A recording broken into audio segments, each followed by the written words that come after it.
कि बागी विधायकों से उद्धव ठाकरे ने अपील की है। इस वक्त की एक और बड़ी खबर आपको बता रहे हैं, बागियों से उद्धव ठाकरे ने अपील की है। क्या अपील की है ये देखना समझना बहुत जरूरी है। एक तरफ तो बहुत तल्ख तेवर हैं संजय राउत के, और कहा जाता है कि संजय राउत वो कहते हैं जो उद्धव ठाकरे कहते हैं। इधर बागियों से उद्धव ठाकरे ने अपील की है। बड़ी खबर अपने दर्शकों को बता रहे हैं, पार्टी के मुखिया के तौर पर आपसे अपील है, उद्धव ये कह रहे हैं। आगे उन्होंने और क्या कुछ कहा, मिल बैठकर रास्ता निकाल लेंगे। इसकी गुंजाइश क्या रह जाती है? गौरव हमारे सहयोगी ज्यादा जानकारी के साथ जुड़ गए। गौरव, आप तो कहां लाश तक की बात कर देते हैं, आप तो कहां भाषाई मर्यादा तोड़ देते हैं इन्हीं बागियों को लेकर, लेकिन अब जब राजनीतिक घटनाक्रम इतना आगे बढ़ चुका है, क्या जो मिल बैठकर बात करने वाली बात है उद्धव ठाकरे की, इस पर बात बन सकती है?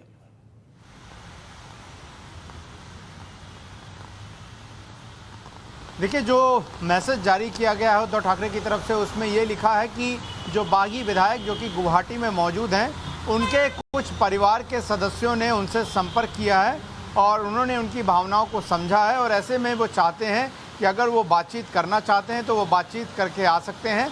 और पहले दिन से आखिरी दिन तक उद्धव ठाकरे की बात करें अगर व्यक्तिगत तौर पर, तो उन्होंने लगातार बागी विधायकों को मनाने की, उन्हें वापस बुलाने की, समझाने की कोशिश की है। वो ये कहते रहे कि अगर आपको सीएम पद चाहिए, अगर आपको कुछ भी चाहिए तो ये आप आपस में ले सकते हैं।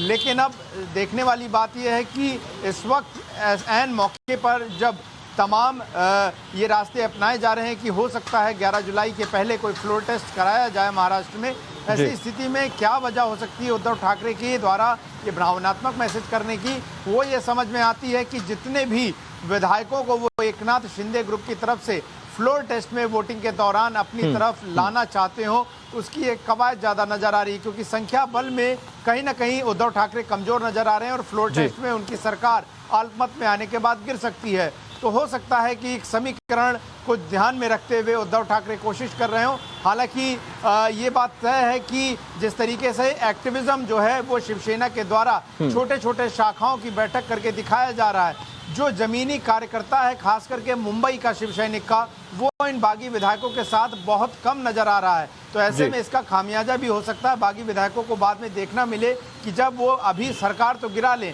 लेकिन बाकी में बाद में उनको शिव सैनिक जो है वो स्वीकार नहीं करेंगे। तो बहुत सारे पहलू हैं इस पूरे संदेश के जिसको उद्धव ठाकरे ने अपनी तरफ से देने की कोशिश की है।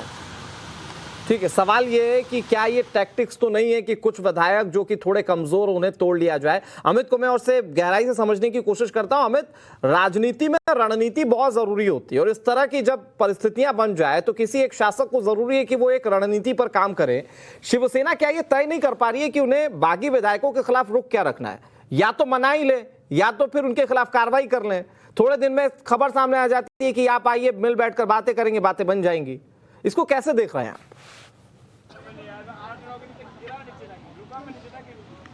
देखिए, मुझे लगता है कि एक अभिभावक के तौर पर हैं, अगर इस पूरे शिवसेना की बात करें तो आज अगर पेरेंट्स हैं, अभिभावक हैं, तो वो सिर्फ और सिर्फ उद्धव ठाकरे अपने आप को साबित कर रहे हैं, क्योंकि वो अब बाला साहब नहीं है, उनकी जगह वो बैठे हैं। तो ऐसे में ये जो कंसर्न है, देखिए उनकी भाषा उस तरह की नहीं रही जिस तरह की भाषा आपने आदित्य ठाकरे या फिर आपने संजय राउत की सुनी। तो ये कहा भी जाता है कि लड़ाई में शाम दाम दंड भेद सब इस्तेमाल किया जाता है, सामने वाले को पुचकारा भी जाता है, दुलारा भी जाता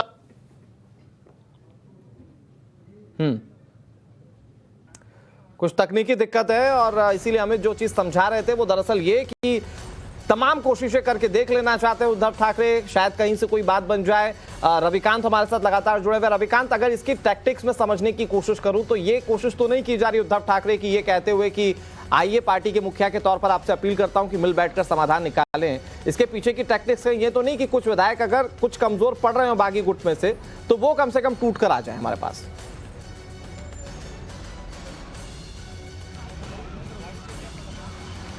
देखिए अनुराग, प्रयास जो है अंतिम दम तक जो है वो करना चाहते हैं, लेकिन कहावत है ना कि आते आते उन्होंने बहुत देर कर दी है, क्योंकि जिस तरीके के रिस्पांस वहाँ से मिल रहे हैं, सारे विधायक एक एक करके फ़ोन पर बात कर रहे हैं। जो बागी विधायक हैं उन्होंने दरअसल एकनाथ शिंदे का जो नेतृत्व है उसको स्वीकार कर लिया है, एकनाथ शिंदे को अपना नेता मान लिया है। अब उद्धव ठाकरे को वो नेता मानने के लिए बिल्कुल तैयार नहीं है, लेकिन उद्धव ठाकरे ये सोच रहे हैं कि जब तक विधायक मुंबई आते हैं उससे पहले कोई भी अगर हम प्रयास कर रहे हैं, अगर कहीं कोई सफलता मिल जाती है, कुछ विधायक टूट जाते हैं, तो शिंदे कैंप के लिए जो खतरा है वो उत्पन्न हो जाएगा, क्योंकि जो एंटी डिफेक्शन लॉ है वो एप्लीकेबल हो सकता है अगर विधायकों की संख्या 5 से 7 हो जाती है।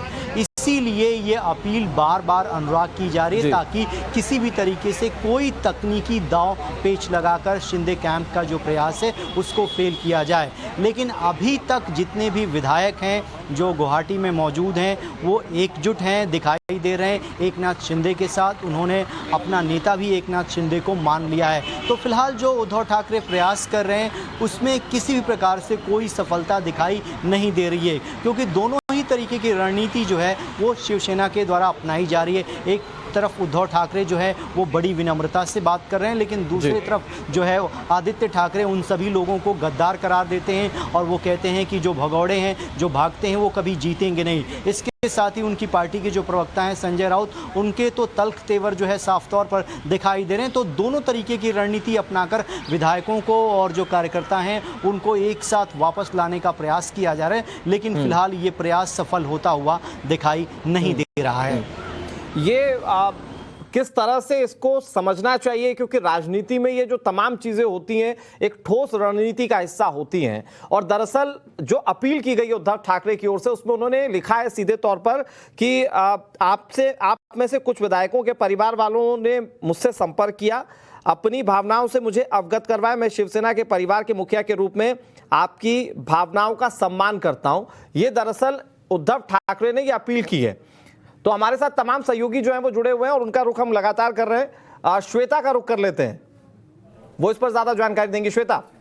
बिल्कुल अनुराग, जो चिट्ठी है, चलिए वो सबसे पहले चिट्ठी ही अपने दर्शकों को दिखा देते हैं। इस चिट्ठी में ये आखिरी कोशिश उद्धव ठाकरे की तरफ से की जा रही है, क्योंकि वो भी हालात को समझ रहे हैं, तो ऐसे में बागी विधायकों को वापस बुलाने के लिए इमोशनल कार्ड खेल रहे हैं। देखिए क्या लिखा हुआ है उसमें। लिखा हुआ है, brothers and sisters of Shiv Sainik MLAs जय Maharashtra, you have been stuck in Guwahati for last few days. इसका मतलब आप कुछ दिनों से गुवाहाटी में फंसे हुए हैं। Every day new information is coming out about you, many of you are also in touch. आप लोगों के बारे में रोजाना नई जानकारी मिल रही है, कई लोग हमसे संपर्क में भी हैं। You are still in Shivsena, इन्होंने लिखा है कि आप अभी भी शिवसेना में हैं, यानी कि ये बताने की कोशिश की गई है कि अगर आपके मन में ये डर है कि आपके ऊपर कोई कार्रवाई होगी तो इससे मत घबराइए, आप अभी भी शिवसेना में हैं। The family members of some of your MLAs have also contacted me and conveyed their feelings to me. मतलब उन्होंने उनकी फैमिली के जरिए जो इमोशनल कार्ड है वो खेला है। देखिए उद्धव ठाकरे चिट्ठी में ये लिखते हैं कि आपके जो परिवार के लोग हैं उन्होंने मुझसे कॉन्टैक्ट किया है और मुझे कन्वे किया है आपके बारे में जो फीलिंग्स है। I respect your feelings as the head of Shiv Sena's family. As the head of the family, I tell you from the bottom of my heart, get rid of the confusion. Get rid of the confusion का मतलब यह है कि मैं request करता हूं आपकी party का लीडर होने के नाते कि आपके मन में जो भी कंफ्यूजन है, जो भी संशय है, जो भी सवाल है, उसको दूर कर दीजिए, उससे बाहर निकलिए। उन्होंने आगे ये लिखा है, there will be a definite way out of it. We will sit together and find a way out of it. हम साथ बैठते हैं, हम साथ बैठकर बात करेंगे और जो रास्ता है वो मिलकर निकालेंगे। Don't fall prey to anyone's missteps. The honor given to you by Shiv Sena cannot be found anywhere. लिखा है कि अगर आपको कोई और लालच देता है तो आप इसके झांसे में बिल्कुल ना आए, क्योंकि जो प्यार, जो सम्मान आपको शिवसेना के अंदर मिला है वो आपको कोई भी और पार्टी या कोई भी और नहीं देगा। ये भी उन्होंने कहा if you come forward and speak the way will be paved. As Shiv Sena party chief and family head, I am still worried about you. उन्होंने लिखा है अगर आप बाहर निकलते हैं, अगर आप बाहर आकर के मुझसे बात करते हैं तो आप इस बात को लेकर के अश्योर रहिए कि आपके पार्टी के लीडर और हेड होने के नाते मैं आपके साथ रहूंगा, रास्ता निकालूंगा। I am still worried about you. मैं आपके बारे में बहुत चिंता कर रहा हूं। Yours sincerely, उद्धव बाला साहेब ठाकरे। तो देखिए इस चिट्ठी के जरिए एक जो इमोशनल कार्ड है, जो बागियों को बनाने की आखिरी कवायद है, वो उद्धव ठाकरे की तरफ से की गई है। इस पूरी चिट्ठी का मजमून अगर समझें, अगर इस पूरी चिट्ठी को अगर हम इस तरीके से समझें तो इसमें देखिए कई बातें कही गई हैं। इमोशनल कार्ड इसलिए खेला गया है क्योंकि उनके परिवार वालों का जिक्र किया गया है। उद्धव ठाकरे ने ये कहा कि आपके जो परिवार के सदस्य हैं उन्होंने मुझसे कॉन्टैक्ट किया है। उन्होंने ये भी कहा है कि अगर आप ये मानते हैं कि आपसे गलती हुई है या फिर आप किसी की बातों में आए हैं तो आप वापस आइए, मुझसे बैठकर बात कीजिए और मैं आपकी पार्टी का लीडर हूं, मैं हेड हूं आपकी फैमिली का, तो मैं